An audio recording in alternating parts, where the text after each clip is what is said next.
Salut à toutes et à tous et bienvenue dans cette vidéo.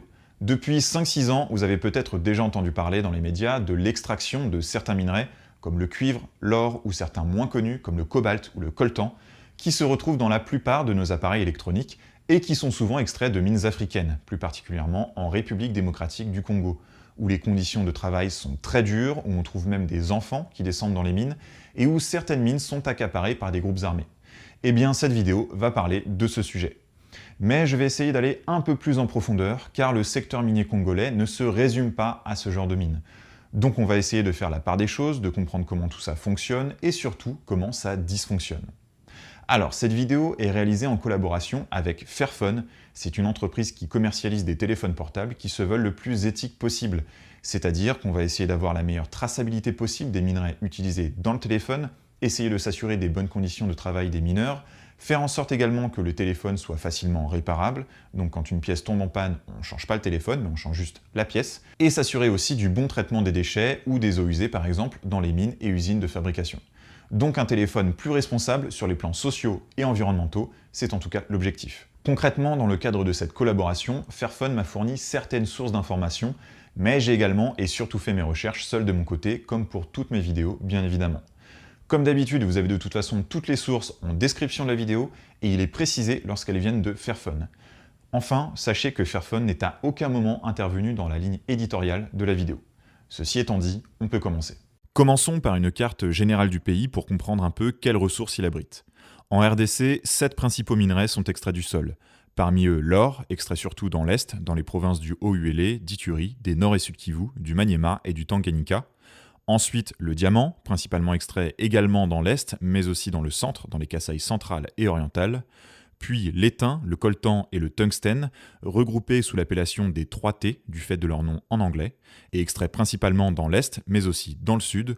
Et enfin, le cuivre et le cobalt, extraits dans ce qu'on appelle la Copper Belt, la ceinture de cuivre, qui s'étend également sur une partie de la Zambie. D'autres types de minerais sont également extraits du sol congolais, mais ils sont moins impactants, donc on ne les citera pas ici. Le cobalt et le coltan, en revanche, sont souvent cités dans le cadre du secteur des appareils électroniques, car la RDC abrite sur son sol entre 50 et 60% des réserves mondiales connues de cobalt et entre 60 et 80% de celles de coltan. Le pays est donc un fournisseur clé pour ce qui est de ces minerais. Et la demande ne cesse de croître puisque la production congolaise de cobalt, notamment, a doublé en 11 ans, passant de 60 000 tonnes en 2010 à 120 000 en 2021. Pour prendre un seul exemple, selon l'ADEME, on trouve dans un smartphone entre 5 et 10 grammes de cobalt, 30 grammes dans un ordinateur ou encore 5 à 9 kilos dans une voiture électrique. Et plus globalement, le secteur minier congolais représentait en 2020 67% des exportations du pays, dont 47% à destination de la Chine et en partie vers son industrie électronique. Alors comment sont extraits tous ces minerais en RDC ? En République démocratique du Congo, on sépare en fait le secteur minier en deux grands types d'activités, le minage industriel et le minage artisanal. Pour faire simple, les mines industrielles sont des mines exploitées par des entreprises minières de plus ou moins grande taille qui détiennent un permis d'exploitation d'une zone donnée. L'extraction est mécanisée, le rendement est optimisé, alors plus ou moins en fonction des moyens de l'entreprise, et les travailleurs sont employés par l'entreprise minière ou par des intermédiaires. On est donc sur un schéma assez classique. Et de l'autre côté, on a des mines artisanales. Ce sont des mines où les travailleurs sont plus indépendants, le travail n'est pas mécanisé, beaucoup creusent avec simplement des pics et des pioches. C'est une activité bien plus précaire, bien plus dangereuse et parfois pratiquée dans l'illégalité. Et quand on entend parler de conditions de travail déplorables des mineurs et de travail d'enfants par exemple, c'est aux mines artisanales qu'il est fait référence. Malgré tout, les deux types d'activités posent chacune des problèmes bien spécifiques et elles interagissent parfois ensemble, c'est ce qu'on va voir. Vous voyez sur la carte les zones pour lesquelles un permis d'exploitation est actif, c'est-à-dire qu'une entreprise minière a le droit d'y extraire du minerai. Ce sont en fait des concessions minières. Vous le voyez, elles se situent essentiellement dans l'est et le sud du pays, mais pour autant, ça ne veut pas dire que toutes ces zones sont exploitées, loin de là. En fait, les entreprises minières sont surtout actives dans le sud et assez peu dans l'est. Par exemple, en 2021, seules 2 entreprises exploitaient du 3T dans l'est malgré toutes les concessions minières octroyées. Et vous voyez à présent les sites artisanaux. Ils sont beaucoup plus nombreux que les sites industriels, mais c'est normal, sur plus de 60% de ces sites, on trouve moins de 100 travailleurs. Ce sont donc surtout de petites mines avec de faibles rendements. Alors concrètement, sur le terrain, comment ça se passe ? Légalement, il y a 2 façons d'exploiter de manière artisanale un gisement. Soit les mineurs artisanaux creusent dans une ZEA, une zone d'exploitation artisanale. Ce sont en fait des zones créées spécialement par le gouvernement pour permettre le minage artisanal. Soit les mineurs sont autorisés à creuser dans une concession minière car l'entreprise détentrice du permis d'exploitation a signé un accord avec la coopérative qui gère la mine artisanale. Et la présence de coopérative est une obligation légale sur une mine artisanale. Alors ça, c'est sur le papier. En réalité, peu de ZEA ont été créés par l'État congolais. Vous pouvez le voir sur la carte comparativement aux concessions, elles apparaissent en rouge. Et souvent, elles se trouvent dans des zones soit pauvres en minerais, ou alors où il n'y a eu aucune exploration de fait. Donc les mineurs artisanaux n'ont pas intérêt à risquer d'y dépenser leur temps et leur énergie. Et le résultat, c'est que très peu de mines artisanales se trouvent dans des ZEA. En revanche, les cas d'accord entre entreprises et mines artisanales deviennent assez courants. Puis, il y a deux autres cas illégaux. Le premier, c'est lorsque les mines artisanales se créent de manière illégale sur les concessions, donc sans l'accord avec l'entreprise. Ou alors, il y a eu accord, mais il n'est plus valable, mais les mineurs continuent de creuser. C'est très courant. Et le dernier cas, c'est lorsque des mineurs artisanaux pénètrent directement les sites exploités par les grandes entreprises industrielles pour y trouver du minerai. Ils font souvent ça de nuit ou lorsque la sécurité sur site est réduite, donc le matin ou le midi par exemple. C'est extrêmement dangereux et ça a lieu surtout dans les gisements de cobalt du sud du pays. Et justement, pour que vous voyez plus concrètement à quoi ça ressemble, on va aller faire un tour du côté de la ville de Kolwezi, dans le sud du pays. Dans cette région, on extrait du cuivre et du cobalt, et d'ailleurs l'essentiel des réserves de cobalt se trouvent ici. Et on va rencontrer 4 cas. On a premièrement des sites industriels, on les voit à l'est de la ville. Ils s'étendent sur plus de 10 km de long et plusieurs entreprises exploitent la zone. Ensuite, on a un cas de mine artisanale situé sur une ZEA, c'est le site de Kazulo, ici au milieu des habitations. Ensuite, on a un exemple de mine artisanale avec accord de l'entreprise, c'est le site de Kamilombe, ici. Et enfin, dans cette zone de Kolwezi, il y a des cas de mineurs qui pénètrent les zones d'extraction des entreprises. Concrètement, ils passent des zones d'habitation aux zones industrielles qui se trouvent juste à côté pour creuser. On a donc ici mines industrielles, mines artisanales sur ZEA, mines artisanales avec accord de l'entreprise et minage artisanal illégal sur zone industrielle. Maintenant, prenons un autre exemple pour le cas de mines avec accord de l'entreprise. Pour ça, on va partir plus au nord sur le site de Rubaya. Rubaya, c'est un gisement de coltan dans la région du Nord Kivu, et à partir du milieu des années 90, la région est contrôlée par des groupes armés qui se financent d'ailleurs en partie grâce à l'activité des mines. Mais on a également une entreprise qui va obtenir un permis d'exploration sur la zone en 1999, et ce permis va se transformer en permis d'exploitation en 2006. L'entreprise va donc vouloir commencer à extraire du minerai, et là on se trouve face à un problème assez courant dans le secteur minier congolais. Une entreprise souhaite exploiter un gisement déjà occupé par des mineurs artisanaux. Dans le cas de Rubaya, des négociations ont eu lieu entre l'entreprise et la coopérative, et l'entreprise va accepter de laisser des mineurs artisanaux travailler sur le site. En fait, on n'est pas ici face à une entreprise de la même taille que celle à Kolwezi. Elle est plus modeste et n'est pas en mesure de massivement mécaniser son activité.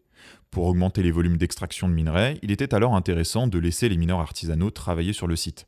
Mais ceux-ci doivent évidemment en échange revendre tous leurs minerais à l'entreprise et être membres de la coopérative. On a donc ici un cas un peu différent. Une entreprise avec de plus faibles moyens que celle du Sud utilise principalement des mineurs artisanaux pour exploiter son gisement. Et ensuite, on va avoir une multitude de cas de mines artisanales présentes sur des concessions, mais sans accord de l'entreprise ou avec des accords expirés ou falsifiés.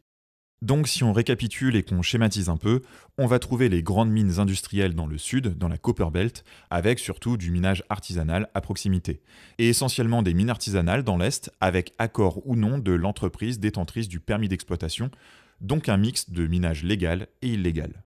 Et maintenant, intéressons-nous plus concrètement à la manière dont se passent les choses sur une mine artisanale. Donc, normalement, chaque mine doit être sur une ZEA ou bénéficier d'un accord de l'entreprise et être administrée par une coopérative dont le rôle sur place est d'organiser et de contrôler l'activité. D'un point de vue légal, un mineur est également dans l'obligation d'être membre d'une coopérative. Mais vous l'avez compris, les choses se passent autrement.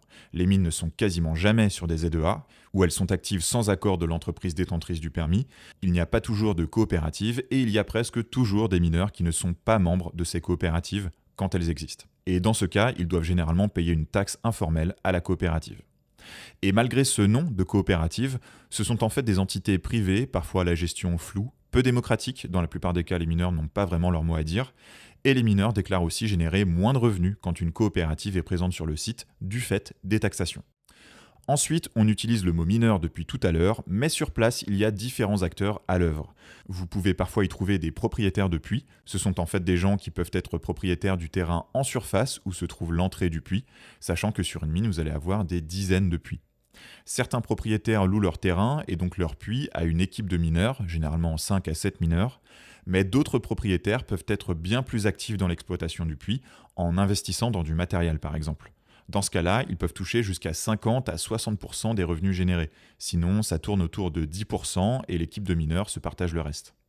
Il n'y a pas toujours de propriétaires de puits, c'est surtout le cas quand le site est situé près des zones habitées, comme à Kolwezi par exemple. Mais dans l'est du pays, en revanche, certains sites se trouvent en pleine forêt, donc on ne rencontre pas systématiquement ce cas. Ensuite, sur le site minier, on ne trouve pas que des gens qui descendent dans la mine. On trouve également des laveurs. Cette étape permet de retirer la boue, le sable et de ne garder que du minerai intéressant. Sur l'exemple de Kamilombe à Kolwezi tout à l'heure, on peut voir un point d'eau près des puits. C'est peut-être là que le lavage est effectué. Ensuite, on a l'étape de triage. Donc là, les minerais sont tout simplement triés, car dans un même puits, vous pouvez avoir plusieurs minerais différents, remontés dans les mêmes sacs, qu'il faut donc trier ensuite. Ces minerais sont ensuite vendus par un négociant qui peut être un membre de l'équipe ou un intermédiaire. Ils peuvent être vendus directement à un dépôt sur le site minier lorsqu'il y en a un, ou dans des marchés extérieurs. Les acheteurs vérifient la pureté des minerais avec des machines, mais les vendeurs accusent souvent les acheteurs de mal calibrer ces machines afin de faire baisser la pureté et donc les prix. Maintenant qu'on a un peu détaillé comment fonctionnait le secteur minier congolais, la question qui reste c'est quel problème pose-t-il ? Il y a déjà des conflits entre entreprises minières et mineurs artisanaux. Reprenons l'exemple de Roubaya de tout à l'heure. Les termes de l'accord étaient que les mineurs devaient être membres de la coopérative et revendre leurs minerais à l'entreprise. Le problème, c'est que ces deux conditions n'étaient pas respectées. La coopérative laissait des mineurs non membres entrer sur le site et les mineurs faisaient passer du minerai en contrebande. Les relations entre l'entreprise et la coopérative ont donc toujours été tendues et cela a même tourné à l'affrontement à plusieurs reprises. Des militaires ou policiers ont fouillé des maisons de mineurs, réalisé des arrestations et selon les témoignages sur place, il y a même eu des morts dans les affrontements. Ensuite, il y a le cas des mineurs artisanaux qui pénètrent directement sur les sites d'extraction des industriels. Alors que ce soit clair, c'est probablement la pire des situations pour ces mineurs qui n'ont pas d'autre choix pour dégager des revenus pour vivre. Et pour éviter ça, l'entreprise utilise des agents de sécurité. Alors ce sont soit des agents de la mine, donc une sécurité privée, ou parfois ce sont des membres de l'armée congolaise ou de la police qui sont payés directement par l'entreprise de manière informelle. Mais ces effectifs de sécurité laissent régulièrement entrer des mineurs artisanaux en échange d'argent. Ils font donc payer un droit d'entrée informel. Donc la sécurité se fait payer deux fois, par l'entreprise et par les mineurs artisanaux. C'est clairement de la corruption. Mais en réalité, la situation est plus compliquée que ça. La mine, c'est le gagne-pain de très nombreux Congolais et Congolaises. Si la sécurité empêche tout accès à la mine, ces travailleurs vont se retrouver sans activité et une partie d'entre eux peut se tourner vers le crime pour subvenir à ses besoins. La sécurité doit donc parfois trouver un juste milieu pour satisfaire à la fois les mineurs artisanaux et la communauté locale et l'industriel. Ensuite, il y a évidemment le problème de la sécurité dans les mines artisanales qui sont rarement sécurisées. Concrètement, il y a régulièrement des éboulements qui sont les premières causes d'accidents, des inondations également car des pompes à eau ne sont pas toujours disponibles, il y a le problème de ventilation, c'est-à-dire le manque d'oxygène dans les tunnels, mais également les problèmes de pollution de l'eau qui est bue par les travailleurs, le problème de l'utilisation du mercure, notamment dans les mines d'or car il est utilisé dans le processus de séparation de l'or et des autres minerais déchets, et aussi tout simplement des problèmes sanitaires liés aux particules de minerais. Dans les mines de cobalt, par exemple, le taux de cobalt dans le sang des mineurs est 43 fois supérieur à la normale. Ensuite, il y a le problème du travail des enfants. Un rapport de l'UNICEF indiquait qu'en 2012, 40 000 enfants travaillaient dans les mines de cobalt. Dans la région de Kolwezi, 60% des ménages sont impliqués dans le secteur minier et on estime que 11% des enfants de 3 à 17 ans travaillent, 19% d'entre eux le font dans les mines et 4% dans le traitement des minéraux. Parmi eux, 35% ont moins de 15 ans et ils travaillent en moyenne 38 heures par semaine. Et sur la carte, vous voyez les mines artisanales qui ont été visitées par des organismes comme des instituts de recherche par exemple, qui se chargent de relever différentes données sur les mines. Et parmi ces données, là qui nous viennent en l'occurrence de l'IPIS, on en a sur les enfants. Alors je me suis basé sur des visites effectuées entre le 1er janvier 2018 et le 7 avril 2022. 1658 mines ont été visitées et on a des données sur la présence ou non d'enfants pour 939 d'entre elles. Et sur ces 939, dans 638 cas, aucune présence d'enfants n'a été relevée. C'était en revanche le cas dans 301 mines, soit quand même 32% du total des mines comportant des données sur la présence d'enfants. On a parfois aussi des données sur leurs tâches. Dans 73% des sites, des enfants sont au lavage. Dans 69%, on en a qui creusent, donc ils descendent dans la mine, c'est le pire des cas. Dans 52%, ils traitent les déchets. Dans 32%, ils transportent les minerais. Et dans 13%, ils concassent le minerai. Ensuite, un autre gros problème, c'est la présence de groupes armés. Donc là, pareil, l'IPIS met à disposition des données à ce sujet. Et précisons que dans les groupes armés, on compte ici les groupes rebelles, les groupes d'autodéfense, les bandes de criminels, mais aussi les FARDC, les Forces armées de la République démocratique du Congo, donc l'armée régulière, et la police nationale et la police des mines. Car ces groupes militaires ou policiers peuvent aussi interférer avec les mines, que ce soit via des taxations ou autres violences. Vous voyez toujours sur la carte les sites visités depuis 2018. En vert, les sites où aucun groupe armé n'a été constaté, ou alors qu'il y a une présence de militaires ou policiers, mais sans interférence constatée. En gris, les sites où on n'a pas de données, et malheureusement on en a beaucoup dans la zone sud. En rouge, où il y a des interférences par des groupes armés non étatiques, et en orange, où il y a des interférences par des militaires ou des policiers. Donc vous le voyez, on a de manière certaine des problèmes avec des groupes armés dans l'Est, et cela pour des raisons historiques, mais aussi parce que les mines sont plus isolées, donc plus vulnérables. On a aussi des données de fréquence des passages des groupes armés dans la mine. Ici, je n'ai gardé que des données où les groupes interfèrent avec les affaires de la mine, et plus ça tend vers le rouge, plus les passages sont fréquents jusqu'à ce qu'ils soient quotidiens. Vers le jaune, on est plutôt à des passages tous les 15 jours ou une fois par mois, et en bleu, ce sont des passages aléatoires ou occasionnels, sans plus de précision. On voit que la situation est particulièrement problématique dans les zones forestières au sud-ouest de Butembo. Ici, on a exclusivement des mines d'or, avec une présence plutôt de groupes rebelles ou criminels, et les derniers relevés de données ont été effectués en février 2022. Et également un peu plus au nord, jusque Mambasa, où on a des mines d'or également, mais où en revanche, c'est la présence de membres des FARDC indisciplinés qui a été constatée. Et ici, les données datent de 2020-2021. Au final, 39% des 1038 mines avec des données depuis 2018 sont victimes d'interférences, et un peu plus de 25% sont victimes d'interférences de la part des FARDC. Mais j'insiste sur le fait qu'on parle ici des mines visitées par les observateurs, il est donc difficile de savoir si on a une présence massive d'autres groupes armés non étatiques dans celles qui n'ont pas été visitées. Il faut noter également que de manière générale, la présence d'entreprises minières a tendance à faire baisser la présence de groupes armés et des combats, même si certains cas de coopération entre entreprises et groupes armés non étatiques ont été constatés. Pour terminer, concernant les entreprises minières industrielles, donc essentiellement dans le sud, il faut noter qu'un nombre important d'employés travaillant pour elles sont en fait embauchés par des intermédiaires, et non par ces entreprises elles-mêmes. Une étude s'étant intéressée à ce sujet a relevé que 57% des travailleurs des mines étudiées sont employés par des intermédiaires. Cela permet aux entreprises minières de réduire leurs responsabilités, de réduire leurs coûts aussi, car les intermédiaires payent moins les travailleurs qui sont souvent embauchés sur des contrats à court terme, et les différences de salaire sont importantes.